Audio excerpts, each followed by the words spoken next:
This week, don't give what's holy to dogs, and don't cast your pearls before swine. It's an odd little verse. It's in Matthew chapter 7, verse 6. It's the only place that it appears, even though the immediately preceding verses are paralleled in Luke chapter 6. Luke does not include this strange little verse. Don't give what's holy to the dogs. Do not cast your pearls before the swine. So let's take a look at it. Matthew 7, verse 6. This is from the ESV. Do not give dogs what is holy, and do not throw your pearls before pigs, lest they trample them underfoot and turn to attack you, from the ESV. Let's take a look at the two key phrases in Greek. Me dote to hogion tois kusen. So me dote, you should not give. It's in the dote is in the subjunctive, and we notice that instead of ou or ook, we get the negative me, which is used outside the indicative. So here in the subjunctive, you should not give, but it has like a constraint on future action sense. Like don't do this thing in the future. You shouldn't do this thing. You should not give, don't give that which is holy, tahagion, tois kusen, to the dogs. And the second part is, and you should not cast or throw, do not throw, tus margaritas, the pearls, humon, of your pearls, do not throw your pearls, emprosthen, before ton koiron. Don't throw your pearls down in front of pigs. So again, it prohibits this future action. Literally, you should not give what's holy to the dogs. You should not, neither should you cast your pearls before the swine. But it's stronger than that, because these are aorist subjunctives that are prohibitive. Don't give it. Don't cast those pearls. So we get two prohibitive verbs. We have two direct objects, right? We have that which is holy as the direct object, and your pearls are the direct object. Don't give, don't throw. And then the two indirect objects, to the dogs for that which is holy, and before the swine for your pearls. Don't give, don't throw. But what we miss in English is this Aramaic wordplay. So that which is holy, tahagion, in Aramaic is kodesh. It's very similar in Hebrew, kodesh. And then pearls would be a jewel, because in the ancient world, pearls were thought of as a precious stone, not oyster spit. So here what we have is, the word for that is kadasa. So kadesh and kadasa, you see the word play, they're sort of semi-homophones. They sound similar. So notice in the verse, Jesus says, you should not or do not give what is holy, kadesh, to the dogs, and do not cast your pearls, kadasa, before the swine. But the only one that has consequences is the swine one. What do we take away from that? With the verbal similarity and the fact that there isn't a consequence to giving the holy to the dogs, we should see these things as a parallel. So they're not exactly the same, because what is holy is something that's sacred, that's set apart for God's purpose, and the jewel is something that's precious, that has great value. But we only see the consequence for the pearls, right? So we can take the two and put them together and see the similar structure and the parallelism, as well as the sort of Aramaic wordplay, and say we can read into these two things one similar consequence. And that consequence is the pigs, just like the dog can't appreciate that something is holy, the pigs can't appreciate that the pearls are valuable. And when they're done trampling over them underfoot, it says literally, after turning, they might tear you apart. They might tear into you. They might break you. If you've ever been around pigs, particularly sort of wild pigs, they are not to be trifled with. And dogs in the ancient world were largely thought of as wild animals, that they're feral. So we have a risk here with putting what's holy giving what's holy to dogs and laying out what's valuable and precious to pigs, is they can't appreciate the things for what they are. And when they're done disregarding them, they may actually turn on you. Pretty wild stuff. So why does this verse exist? Why is this strange little description placed in the text? Why is it nowhere else? Let's take a look at the immediate context of it. So I said earlier, we're in Matthew 7, and here's verses 1 and 2, again from the ESV. Judge not that you not be judged, for with the judgment you pronounce, you will be judged, and with the measure you use, it will be measured to you. So judge not is me krinete. It's a present subjunctive with that negative in front of it again. Don't continually be a judger. Don't be making judicial decisions, particularly as to who is in and who is out, to who is saved and who is lost, who is condemned and who is not condemned. Why? Because the same judgment that you use, you're setting the standard for the judgment of you. So remember that krinete from krino is not talking about discernment. It's not saying, let me see what the temperature is outside and decide if I need a sweater today. We're talking about condemnation, those who are saved and those who are lost. You're setting the standard for your own judgment. Let's go on to verses 3 and 4. Why do you see the speck that is in your brother's eye, but do not notice the log that is in your own eye? Or how can you say to your brother, let me take the speck out of your eye when there is a log in your own eye? So he follows up on don't be a judger with you see faults in others, but you don't see your own fault. You ignore the fault in yourself while you're addressing the faults in others. Then we get to verse 5. You hypocrite, first take the log out of your own eye, and then you will see clearly to take the speck out of your brother's eye. So he says, deal with your own issues first before you presume to fix anybody else, which leads us to verse 6. Do not give what is holy to the dogs. Do not cast your pearls before swine, because they'll trample them underfoot, and after turning, they will come after you. They'll attack you. They'll break you. They'll tear you up. So why is this verse here? Let's talk about the context for a second before we try to answer the question, why is the verse here? This strange little verse can be one of three things contextually.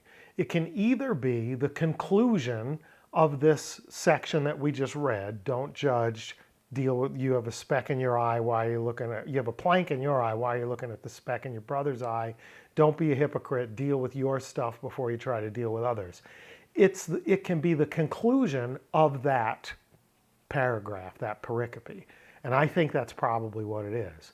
Or it can be a complete standalone bridge between that passage and the one that follows. Or it can be an introduction to the passage that follows. It would be a non sequitur for the passage that follows. It doesn't make much sense. And to be a complete standalone stuck in between the two, it again doesn't seem to make any sense. But when we look at that me krinete and then the me dote and the me de balate, we see the similar construction using the subjunctive, prohibiting actions, with the previous section. It makes more sense in context that this is a summation. This is the conclusion of that passage. But what is it saying? What am I suggesting that it's saying? I think it serves as a prophylactic restraint. If all you had were verses 1 through 5, you could become a reckless anti-discerner. You could become a radical practitioner of me krinete. Judge not. Oh, judge not lest you be judged. I want to point out that that phrase, judge not lest you be judged, is the favorite phrase from Jesus of atheists. Atheists love that phrase so that they can tell you you should not have a critical eye to anything in the world. Anything and everything that anyone is doing is overlookable by you because, after all, your Jesus said, judge not lest you be judged. So who am I to judge? I have planks in my own eyes, so I should judge no one. And you're correct if you're taking that as krino intends, as krinete intends. It's not for you to condemn, because as you set the standard for condemning others, you're going to condemn yourself. But what it's not saying is don't exercise discernment in the world, right? It's important for you to know whether the dog that you see coming up the sidewalk is your neighbor's friendly dog that you've encountered many times before and you can confidently reach down and pet that dog, or if this is a feral and wild dog that may latch onto your arm and not let go. It's important for you to understand that Babe the pig from the movie is very much unlike a hungry pig that you throw down food in front of. Even more so, if you throw down not food in front of, it may decide that you are food. The radical no judging can get you hurt or even killed. There's a phenomenon going on in North America out west in our national parks.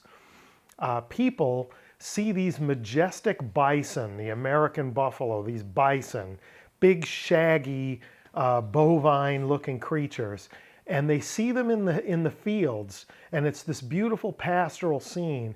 And like all good Americans, they want to go up next to the bison and take a selfie.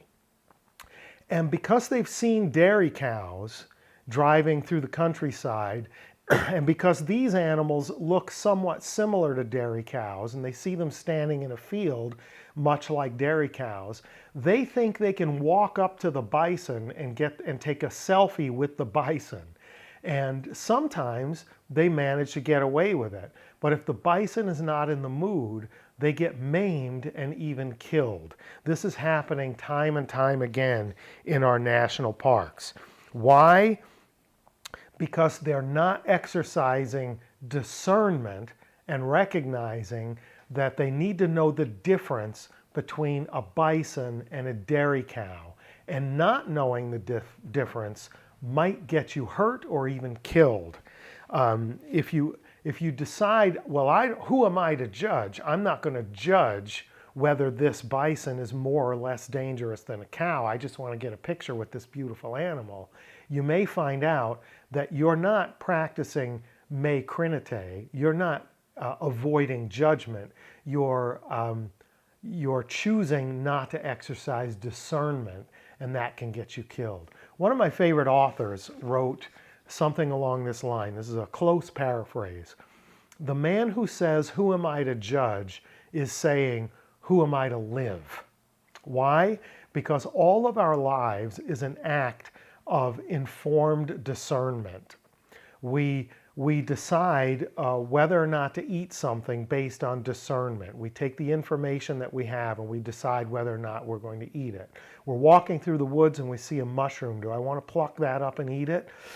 Boy, I better be really sure about that mushroom before I take that risk. You know, this is not something that you can do willy-nilly. Wait, judge not lest you be judged. If I grab the wrong mushroom and chow down on it, I may wind up within hours destroying my liver and dying, right? That's not judgment. That's not krino. That's discernment. That's a different thing.